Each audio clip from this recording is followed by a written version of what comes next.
Hey everyone, I wanted to show off the fruits of my labor, so to speak. A 2 day, I was going to say crash course, but that makes it seem like I haven't been studying, and I have been studying some, but a 2 day ordeal to get from, I don't have my notes with me, hold on a second. I wanted to show you where we started.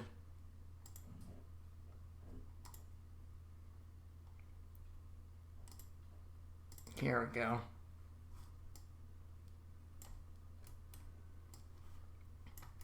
I haven't even told you what we're doing yet, so this is kind of awkward. So this was 2 days ago. Yeah, this was 2 days ago. So this is my quest to finish a 2 week project in basically 2 days because I haven't been super on top of it as is normal for me because there's always going to be that one class that you just sort of always have on the back burner until things are due, and then suddenly everything else is on the back burner while you have to make up for everything that you've forgotten to do. So the scope of this project was to create, I might as well explain what the class is. So the class is using C# to do object-oriented programming, which basically is making Windows programs, specifically the Windows and stuff. Well, I shouldn't say Windows when I'm talking about Windows. But think of all the. Did you ever look at like the sort of weird, cringy, funny error messages, custom error messages? Hold on a second.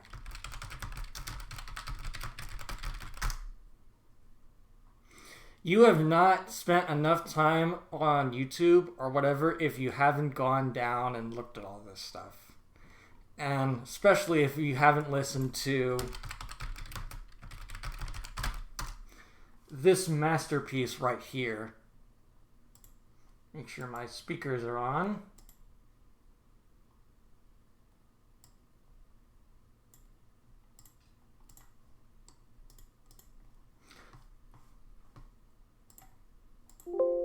So this song is like a all-time classic internet thing. I don't know where it came from or anything like that, but it is just like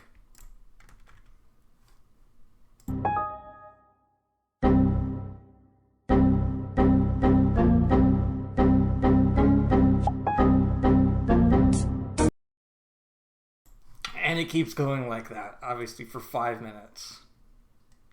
So yeah, I'll put this in the description so you can take a look at it. But the scope of the course is to basically design these windows. So somewhere, someone, I mean, this is a fake, but we'll pretend that this is an actual error message. So someone somewhere would have had to sit down and say, well, an error occurred in the computer, so we needed to display a message to the user. So they made this little pop-up, and you can get a little more involved than that, and that was basically what this project was about, was to make a simple program that would accept user inputs and deliver an output. So we might as well look at it. So this is what the interface looks like. So it's a temperature conversion program. So it looks for the user to add in a number, it's supposed to be a temperature, and you click one of these buttons and it gives you the same temperature but in the opposite scale. So go ahead and start this up. So I'm going to type in, actually no, I should not do that. I'll do -48. So now we get down here. Temperature -48°C because it was from Fahrenheit, so we have to start it in Celsius. Temperature -48 degrees Celsius converted to degree Fahrenheit is -54.4. And we can also do, well, what is -48 Fahrenheit in Celsius? You get it's -44.444. So I think this is admittedly it can be a little confusing to know like what my number is. Is it going to be Fahrenheit? Is it going to be Celsius? Because I have them marked as sort of hot and cold, and Fahrenheit values in temperatures that we're used to are, I'm going to say, a greater magnitude than,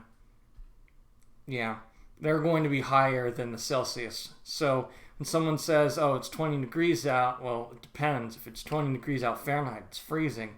If it's 20 degrees out Celsius, I want to say it's about 65. Oops. See, I can't even use my own calculator right. 68, I was close.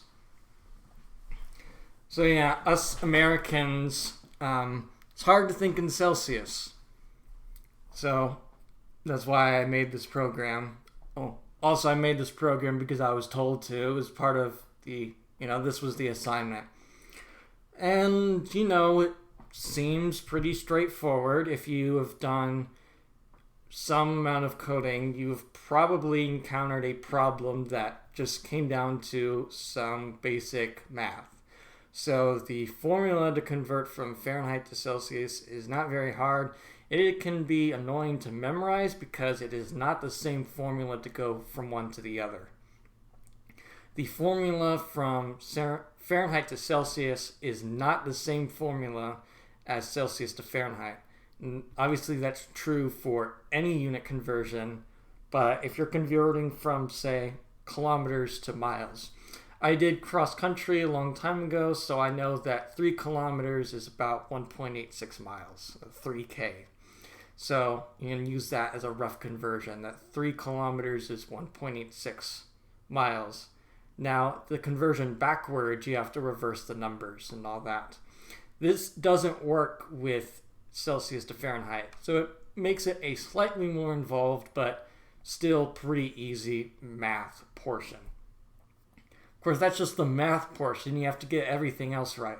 And of course, since I'm me, I like to go above and beyond what was expected and do all kinds of things that weren't asked, and then it just causes a bunch of more problems because I haven't been taught that stuff yet.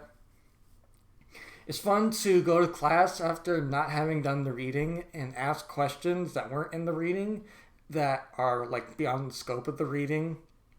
It feels like you feel like you're ahead of the curve when you haven't even, you aren't even on the curve yet because you haven't done the reading. So we'll play around with this a little bit more because there are some features in here that you'll only come across if you do some very specific things. And I'll talk about what I wanted to implement and wasn't able to. The one feature I wanted to implement and wasn't able to. So we're going to do a different temperature. We're going to just do some random number in here. So at some point your number gets so large that there isn't enough room on the screen. So that's a bit of an oversight, but I'm guessing like at these sort of temperatures, they're basically the same value. I mean, when you really think about it, it's just adding one more zero to a number that has 20 zeros already. And who cares about temperatures like that anyway? I want to know it's 58 or is it 14.4. So, since Fahrenheit and Celsius are linear scales, there has to be a point where they cross over. And it's actually a very easy point to remember. It is minus 40. That is to say, at minus 40 Celsius, it is minus 40 Fahrenheit. And I wanted to add in a message to tell the viewer, hey, you have found the crossover point. And if they already knew about it, it's to make them feel dumb that you converted the one conversion that you don't need the formula to do. Because it's just the same. Obviously, there's also 0 to 32 and 100 to 212.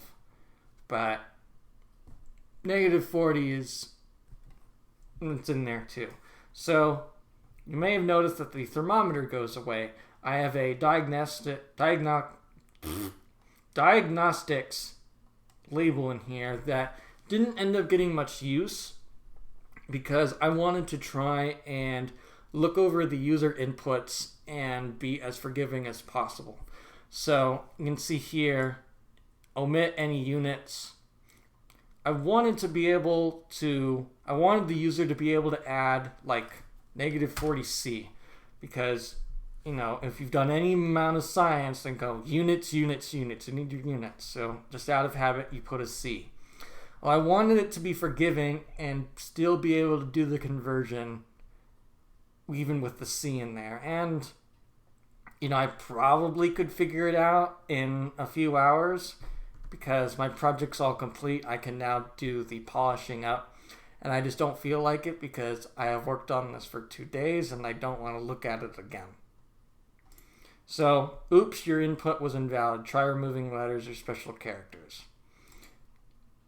The purpose of this label down here was to tell the user, hey, you put a C in here, but I went ahead and removed it because I assumed it was your units. So there are only 2 times where this label ends up getting used. The first one I've already showed you. It's when you've entered a -40. The other is when you enter a value that's below 0 Kelvin. 0 is, I have to say 0 Kelvin because 0 is meaningless, like in terms of the bottom, on a Fahrenheit and Celsius scale. So if you do, I'm just going to do some very large negative number. So we get this message. You've entered a value that's impossible on this temperature scale as it would pass below a point called absolute zero. So I've actually not told you what this point was. If you want to play around with inputs, you can figure it out. But it is to two decimal places. So good luck trying to guess it because it may take you a while.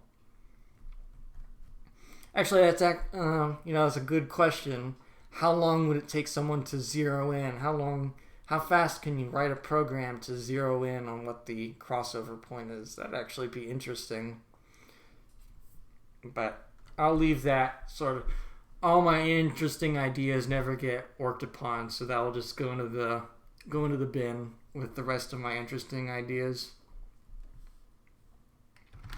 If you want to know them offhand, it's about 460 minus 460 for Fahrenheit and about minus 273, I think, for Celsius. As I said, they are to 2 decimal places, but I think I got close enough. So I haven't pushed the help button yet. The help button, honestly, is not super helpful because it really doesn't tell you anything you don't already know in my initial instructions. Don't use any commas, that's a special character. Spaces, I don't know if it's a special character. You can get away with using spaces before you put the number in. I did find that out, so that's why it specifies. Some people use spaces and commas to separate their numbers, like 1000, you're supposed to put a comma after the 1. Some people also do a space. It doesn't like that. What this does do is that it assigns a sample value because for some reason, I'm sure a lot of other people are like this. I can read instructions that are written in the plainest possible language and it's just garbage until I look at an example because something is just not clicking. So what does it mean, use negative for negatives? I guess my example doesn't put a negative sign in. Or what's a character? What's a degree symbol? So in my example here, you can see I've got numbers. I don't have anything else except a decimal. I have another Easter egg in here too, and it's if you are a rebel and want to click here on this label instead of clicking help like I told you to. So it asks, I asked you specifically to click the help button. Why did you insist on clicking me?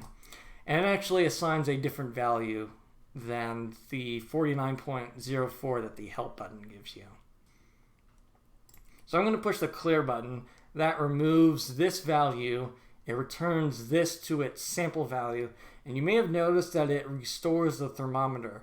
This was a headache to get this to work. Not as big as the headache that I had to drop from the program completely because I couldn't figure it out, and it was just not worth it. So this was a challenge on its own because pictures are supposed to go in picture boxes. I've assigned it to a label, which limits the pictures and labels don't have the same number of operations that a picture box does. And that made it slightly inconvenient. So I thought that this label was rather ugly just by itself. I thought it was taking up way too much space, and I didn't want to mess with the auto size because it didn't center itself on the screen properly. I'm sure that was something I could have looked up in the reading, but as I said, I didn't really do the reading, so I'm really figuring this all out on my own. And auto alignment wasn't something I had to figure it out when I can manually align everything myself.